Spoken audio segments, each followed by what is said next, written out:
So welcome everyone. This is our virtual coffee hour. We try to do these once a month. If you're interested in presenting your work or discussing a question, you can reach out to me. My name is Shehrazad. Today we'll be discussing Professor Lynette Ong's recent book, award-winning book, Outsourcing Repression. She will be telling us about her research on state repression. Welcome, Professor Ong. Thank you so much for having me. So let me start the talk with a quotation from reading Lolita in Tehran that says the worst crime committed by totalitarian mindsets is that they force their citizens, including their victims, to become complicit in their crimes, right? Complicity is the key word here. Dancing with your jailer, participating in your own execution, that is an act of utmost brutality. Bearing that in mind, so the theoretical puzzle that the book addresses is, we know that coercion, repression usually results in backlash and resistance. So the dilemma for any dictators is, how do you actually balance coercion and compliance from the coercion from on the one hand with minimizing backlash on the other hand. So the empirical context of this book is really about urbanization in China. Very ambitious urbanization. Urbanization rates in China rose rapidly from about 40% in the 90s to about 61% in the 2020. So over 20 percentage points in about 3 decades.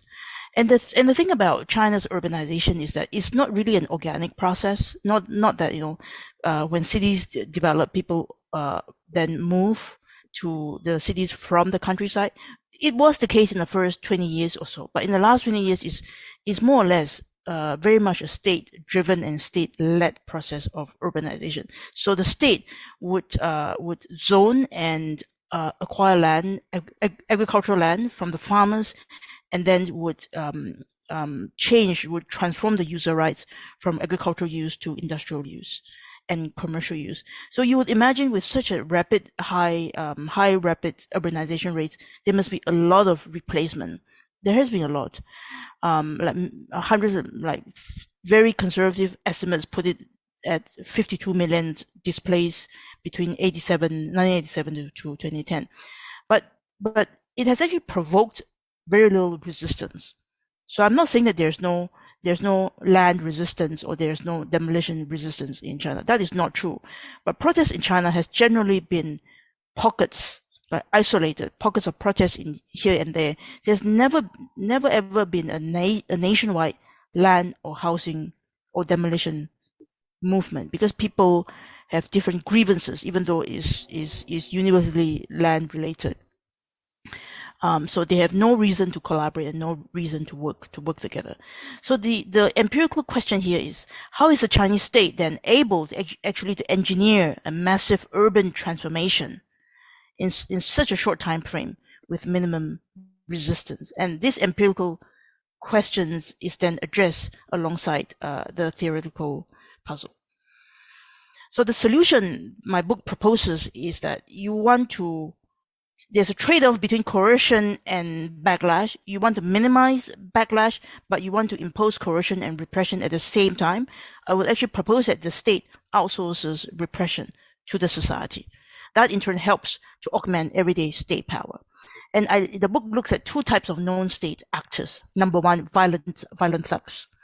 So these thugs are, everyday violent agent on the street, not particularly violent, not particularly well disciplined or well organized.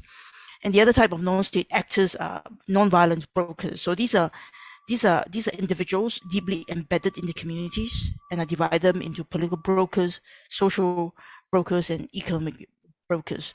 So the book puts emphasis on social brokers, who are really volunteers willing to devote their time and energy to do the state's bidding, right? So there's a lot of complicity involved. But the thing to note here is that these non-state actors, the nature is very much as portrayed in the book cover. These are everyday citizens. They are faceless individuals, not famous people. It could be anyone from the street. Thugs, you could pull anyone who is willing to sell their muscle power for a profit. Brokers, these are neighborhood aunties and uncles, usually retired, but still want to kind of contribute to societal good. And at the end, I would extend my arguments for the sake of showing external validity. So I've written like half a dozen pieces in popular outlets, from Foreign Affairs to Journal of Democracy, really showing how the arguments work really, really well for China's zero COVID policies. Right. So these are the mechanisms. The two non-state actors are thugs for hire, violent agents, and brokers. They exercise respectively everyday repression and mobilizing the masses in order to augment everyday state power. So everyday state power is really the outcome variable here, and you have the independent variable and the mechanisms involved. So the book really, I think fundamentally what I want to achieve is I really want to encourage the readers or the audience kind of to reimagine the contours of state power, because I think that's a major implication. If the state has a capacity to go out there and mobilize society to do its bidding, the contours of state power must change. So figuratively, if you look at the left-hand side, you have state on one hand and society on the other hand. The state is able to mobilize thugs for hire, sitting on the margin of state and society. And these thugs for hire could then go out there and repress society. So this really pushes state boundaries to the other side against society. And in terms of nonviolent strategies, the state is also able to push against the boundary, mobilize nonviolent brokers sitting on the margins of state and society. And these brokers has network 关系, what the Chinese call 关系, which is network and relationship with his community members, that allows them to go out and mobilize them and to persuade individuals who are initially resistant to state policies, right? So on both occasions, the contours of state power must change, and it's actually pushed against society. So I would like to think, this book challenges conventional wisdom, repression, literature, state power, authoritarian control, right? And I think these three forms of literature, it actually sits at the intersection between political science and sociologists, which is why I'm keen to engage the work of sociologists. And I think my work encourages people to think about what constitutes state repression. It's not traditional violent repression. A lot of these is preemptive repression that is non-violent, trying to preempt resistance and preempt protest. And a lot of this repression is actually conducted by non-state actors, right? And I talk about a range of different societal actors. I think it challenges the notion of state power. It expands our traditional understanding of state power. It also introduces new forms of of authoritarian control, and this is more political science than sociology. If you think about the tools at the disposal of autocrats, if you open up the toolbox, traditionally you have carrots and sticks, but this book introduces the notion of persuasion, which is you mobilize these individual community, well-connected community members to go out there to persuade individuals, to persuade people within their community in order to comply to state policies, and that is actually very, very effective. Let me talk a little bit about empirical strategy. So I use three empirical strategies kind of to triangulate data, largely because as you can imagine, repression work is very challenging in China. First approach was ethnographic research. I started in 2011, wanted to do a project on political economy of urbanization, but accidentally I end up, studying repression. 2011 all the way to 2019, just before COVID-19 started. Second strategy was my team built an original event data set that documents land taking and demolition cases from the 90s to the late 2000s. I have more than 2,000 cases that talks about, you know, when different agents were deployed, what are the citizens' responses to that.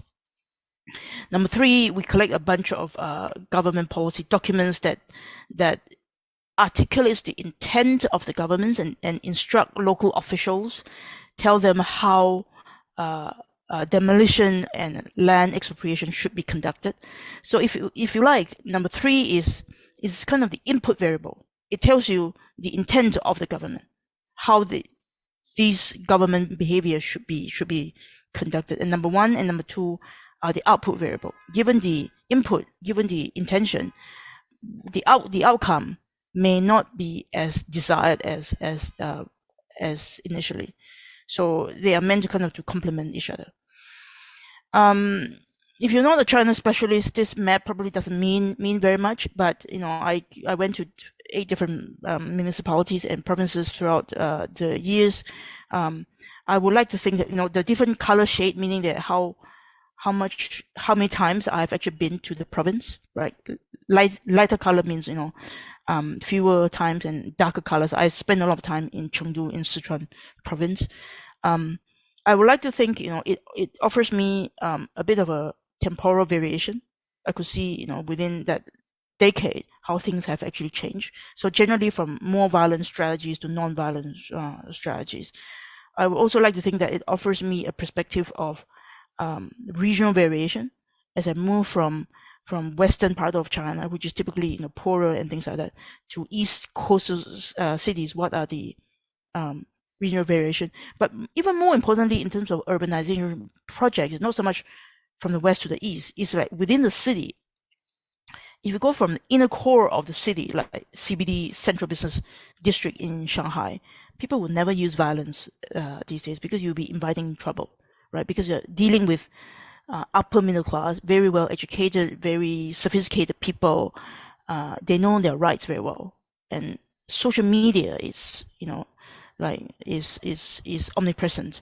But if you move to the outskirts of the cities, right, like Chinese cities are traditionally organized by ring roads, first ring road, second ring roads. If you push out into fourth and fifth ring roads, those in the peri-urban areas, they borders urban and rural. Those places are actually the most violent because their land is getting more and more pricey and worth more and more money.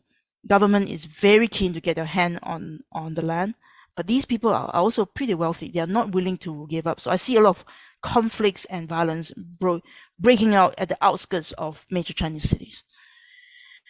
Okay, so this is the book argument in a nutshell in terms of, you know, pictures, how everyday state power is being practiced.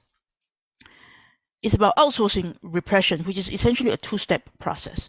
So the state, number one, they go out and marshal a small group of society to become proxies. First step. Once they marshal a small group of society to become proxies, they go out there and repress or mobilize the masses, right? So the key here is really complicity of proxies is the scope condition. The proxies must buy into what the state does, and the state must be able to reasonably control the behavior of the proxy. So we are talking about, in the first instance, thugs or high, one of principal-agent relationship, right? Fairly tight relationship, and the principal can control agent's behavior pretty tightly. But in terms of the brokers, I think one of normative value. People still believe in kind of socialism contributing to the good of the society. For instance, in zero COVID, in the first 2 years, I don't know whether you have followed the debate in China. First 2 years of zero COVID, that their style of zero COVID curfew is unthinkable, unimaginable in North American society. But they were very high compliance rate because it was initially conducted by non-state agents who are political brokers and social brokers in my definition. And these people are widely accepted in the community because they are embedded within the community. So they buy into government's policies, and they were able to use a lot of soft persuasion softer approach, which has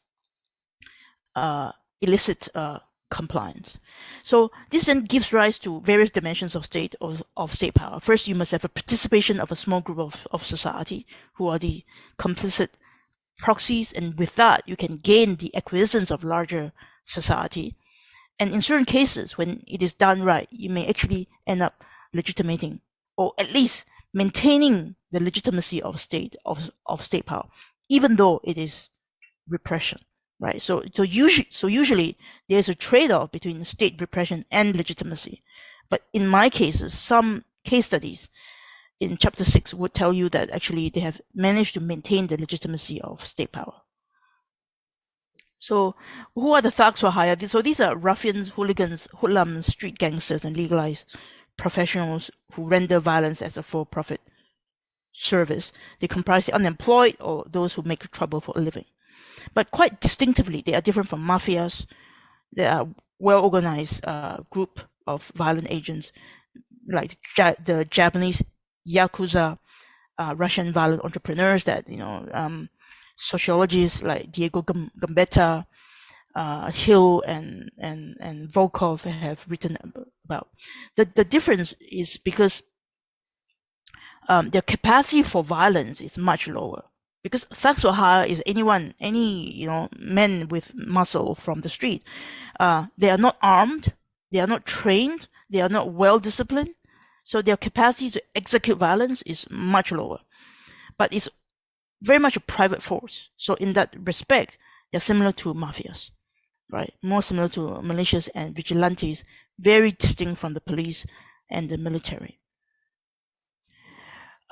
What are the benefits? So these are the perpetrators of illegal and illegitimate act.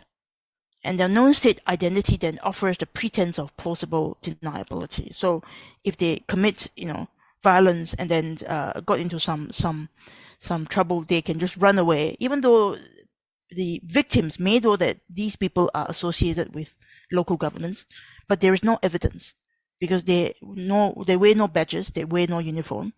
They can easily get away from that.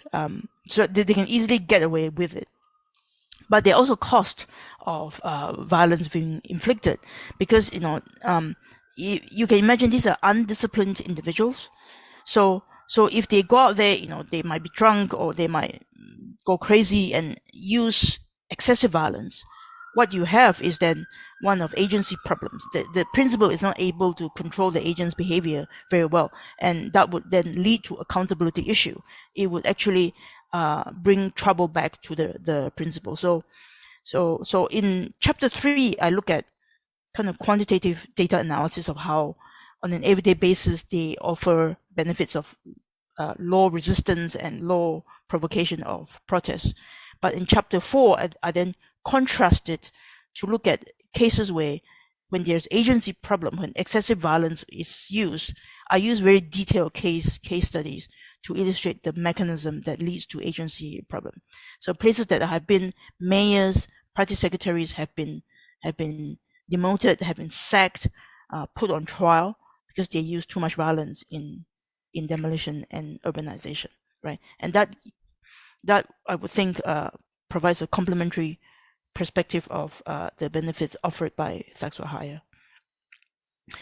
So coming on to the second type of non-state actors. So these are the brokers who connect state and society.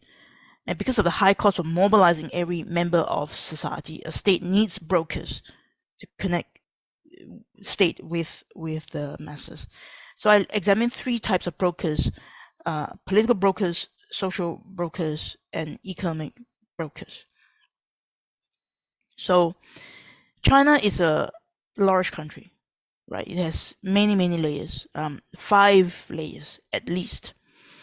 So at the grassroots, my work resides is about the grassroots level, right? The interface between state and society. And traditionally, we see Chinese society as society and then state. Lowest level of state would be street officers in urban areas and townships and in rural areas.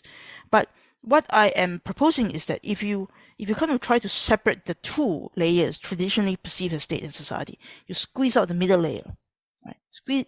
You squeeze out the middle layer and put them under the microscope. What you have is, a bunch of brokers doing really important job, and they don't belong to the state, and they belong to the society. They're kind of halfway in between them. And these are political brokers. These are social brokers. So I pay more attention to the volunteers, which is one area that the literature Chinese literature has paid very, very little attention to, which I think is really, really important, not only in urbanization, as I've illustrated, but also in zero COVID. Most of the work, high compliance job, are actually done by volunteers.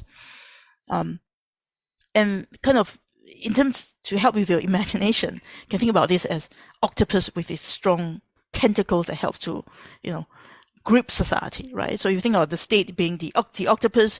It is able to swim and swim around and grip society thanks to its tentacles, and the brokers are exactly the tentacles, right? So this is the number of times violent incidents for each type of agent. So I have 6 different types of violent agents, from government officials, the police, who are the state securities, the thugs were higher, grassroots government officials, grassroots non-government, and quasi-state security. So thugs were the 3rd most frequently deployed agents, just after government officials and the police. And you can look at the count, like nearly 1,000 times. These are the marginal effects of agent types. When different agent types are being deployed, what are the effects on non-violent citizen responses, i.e.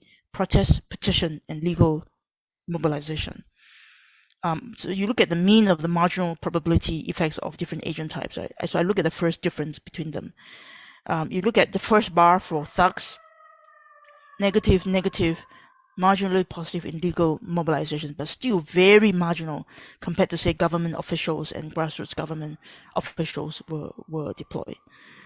If you look at marginal effects of agent types on violent citizen responses, which are harming agent, sometimes if you send someone to demolish someone's house, right, they got so emotional, so angry, so enraged that they pull out a kitchen knife trying to stab the agent.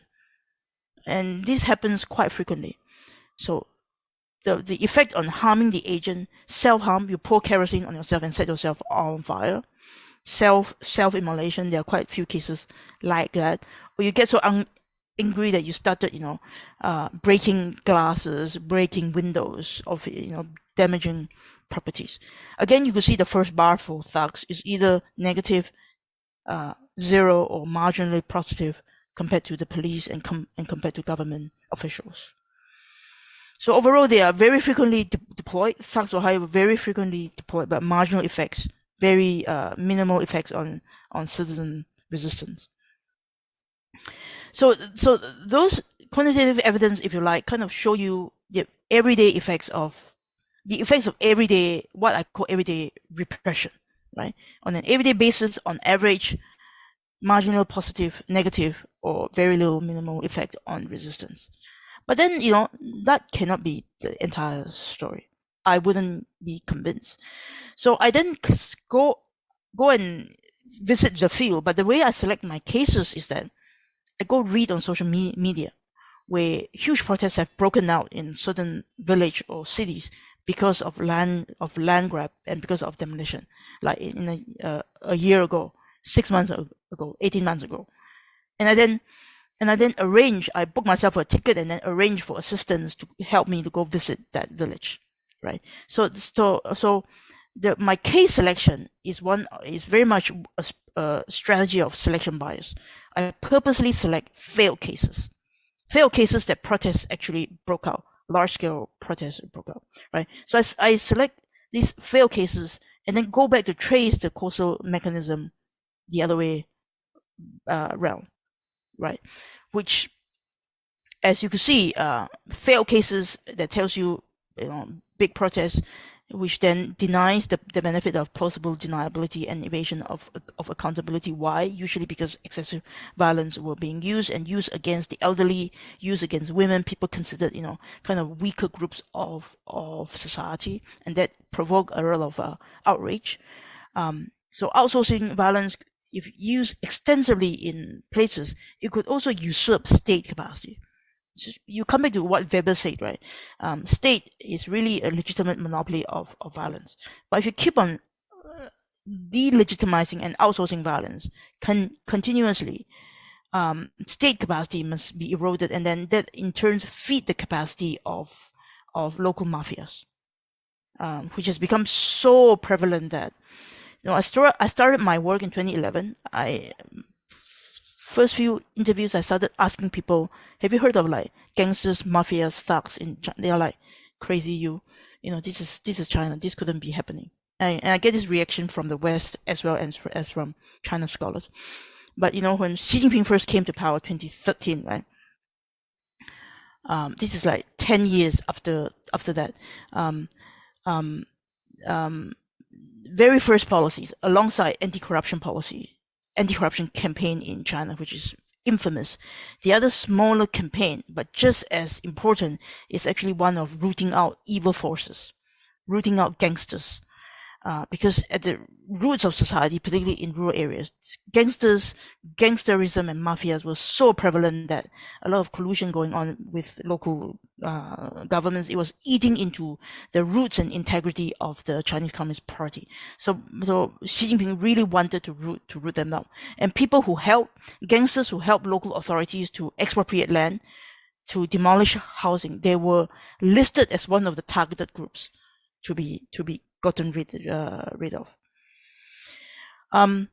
And I look into detailed case studies about what happened. First case studies is in former French concession area in Shanghai. This is one of the most expensive real estate neighborhood in the world.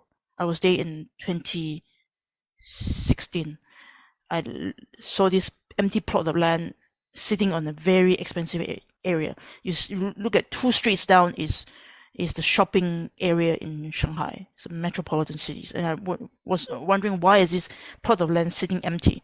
And I dig around, and then I did some interview and realized that there were arson used against people, because 15 years ago they wanted the land, but ended up killing an elderly couple. That created a lot of sensation in the media, and then eventually did not manage to take the land. This is another case in Kunming, which I spent some time in 2011. Also, a lot of violence used, which then eventually broke into a riot, broke out, massive resistance. You see elderly women sitting in front of the crane, because elderly people they command respect in the society because of the nature of Chinese society. So they use themselves as a shield against the intruders. And this is in Zhengzhou, in the middle of China, which laden with a lot of governance and corruption issue. So you see this banner war. So the government would put up a red banner today. It said that demolition and urban reconstruction is good for you because it improves your environment. And the next day, people would then come and do a tit for tat type of strategy and put out a white banner in front of the red banner saying that, don't you come cheat us. We know that you are just telling a lie. There's no way that we are going to comply. This is a schematic representation of different types of brokerages. Political brokers, they were appointed by the state, so it's one of a top-down relationship. Social brokers is one of mobilizing, because these are volunteers. The state can only mobilize them to do certain things. So these are volunteers. They are social enthusiasts. They themselves then go out and mobilize the general masses. And economic brokers, they are people who go out there kind of to make a profit. So it's one of bargaining relationship. Right. So in the book, I talk about the way to think about what economic brokers do. They are like ticket scalpers. Right? Ticket scalpers. The concept of ticket scalping we are familiar with. These economic brokers, they have backdoor access to the state. Right. They can get extra compensation and extra apartment as kind of lure to attract more buyers or clients. They then say that if you want to work with me, I can help you bribe certain officials and bargain for more compensation. And the compensation that you receive, we have to split. Between the brokers and the buyers or their clients. And then the half of the 50% share that the brokers get is then split with people in the demolition office. So everyone gets a cut and no one has an incentive to blow the whistle. And in the process of doing that, they will help, these brokers would help to produce fake certificates, like fake marriage certificates, fake birth certificates. Because, if you have an extra baby, you have an extra person in the household, you then are entitled to better compensation. You can also, so what is quite common in neighborhood undergoing demolition is divorce rate is very high. Because people get divorced, two single individuals can sometimes get better compensation than a couple. They get divorced. After demolition deal and process go through, they get married again to the same person. Right, just a way to maximize their compensation. So this comes from secondary data that my team has collected. It talks about different type of non-violent strategies when they were implemented. What are the compliance rate? What are the resistance rate? So collective punishment usually is about implicating your neighbors. If you refuse to comply, they will then work through your relatives and your neighbors. So people hate it when governments try to punish non-compliance with collectivism, and so resistance is very high. Welfare suspension is very high. So people might be on low-income subsidies, like poor urban households. They receive monthly subsidies from the government. The government say, "I will withdraw your subsidies if you refuse to comply, if you refuse to signing demolition papers." Of course, people are not happy about that. Resistance is also very high. But there are also kind of financial rewards, which are carrots versus sticks. Carrots, compliance rates are fairly high, 70% versus 30% resistance.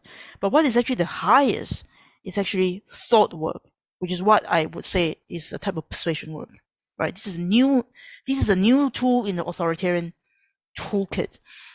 Thought work is you send out individuals who are trusted by the subject, the target of repression. You send them to convince people, to persuade them using emotional mobilization, right? Convince them, talk to them, harass them. Eventually, 1 month, 1 week, 2 weeks, 3 weeks, 1 month, 2 months, 3 months. Eventually, you tire out your subject of repression. Eventually, they give in to brokers' demand. And the beauty is that the pressure being put on the target of repression is not one of the government wants to do this and therefore you must comply. The reasoning is usually this: this is a community project, right? You have neighbors A, B, and C we have been family friends with for decades. If you refuse to comply, you become a nail household. You become a thorn in the neighborhood. You be outcast. You become an outcast. You're denying people's future because your next door neighbor, he has a son who is waiting to get married and needs an apartment. Government wants to give them an apartment. With that, he can go on and set up his own family. So you are in between people's future. That sort of non-state and very socially embedded type of reasoning. So on the receiving end, people don't feel that it's a type of repression. It's a type of state repression, which is partly why compliance rate is actually usually very, very high. So through a series of case study, I look at how brokers work in harmonious demolition. The harmonious demolition is a official term. Harmonious meaning non-violence is being used. No violence is being used. So because in the first 2 decades of land expropriation and demolition in China, 90s, early 2000s, there were a lot of violence. So harmonious, the concept of harmony is being used, meaning no violence. But no violence, because you take advantage of people's relationship, right? You manufacture sometimes you even go in there and manufacture conflicts between individuals, between households, in order to get people siding with you against that recalcitrant in individuals. So you actually tear the social fabric of the society apart. But then there's no violence, so it's still harmony, right? So, through case studies, I illustrate how those dynamics work. And then chapter 7, I kind of trying to put them in context, in a comparative context, looked at South Korea pre and post democratization in 87, which offers, I think, pre-democratization offers a very similar case study to China now. And India offers a very dissimilar case studies. India has a vibrant society, noisy, high capacity to resist against the state. The informal social groups, such as caste groups, are also very strong. They are able to mobilize their own community to resist against the state. Very much at the opposite end of China. So with that contrast, I also look at Russia during Yeltsin's years and during early Putin's years. So I was able to kind of illustrate when the scope conditions are met, such as in South Korea pre-democratization, you get very similar outcome as contemporary China.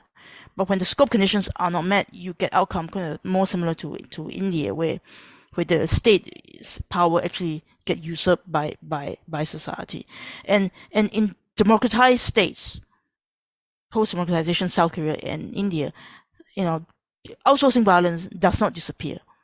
It takes on the different form and different shape, but it doesn't disappear at all. And the effect is also different. In the concluding chapter, I then look at, outsourcing repression beyond urbanization, and I looked at it, and have been able to look at it a little bit. I wrote about it in terms of zero COVID. So this book was written in the first year of zero COVID. But then last 6 months, I have written half a dozen pieces to really, trying to extend, show the external validity of the arguments in the zero COVID policies. I look at Xi Jinping's sweeping black campaign, which is this rooting out mafias that I talked about earlier. I speculate on its implications for China's political future, which I think is very bleak. So if not because of harsh crackdown in Xinjiang in Hong Kong, I think this sort of governance system has served China very, very well. And I would argue that it has actually contributed tremendously to authoritarian resilience in China. But zero COVID has also shown that, if people are pushed too hard, brokers can actually turn and side with the citizens instead, right? Because they stop believing in government policies that has gone crazy. I also talk about, I also lament about the future of field research in China. I see myself as, very privileged to have been able to gain access and do this work. And I think with the turn into more authoritarian nature of political environment in China, I don't know when, one could actually go back to the field and do this sort of work. I mean, I have enjoyed the process tremendously. So it's a question for thought, things that I have to think about. This is about, China, slumless cities and India, zero COVID. Also talk a little bit about Brazil. But in the case of Brazil, I think the brokers in between state and society are actually fairly strong, unlike in China. Okay, that's it. Thank you very much, Professor Ong, for your excellent presentation. We can start the discussion. If you have any questions, maybe raise your hand or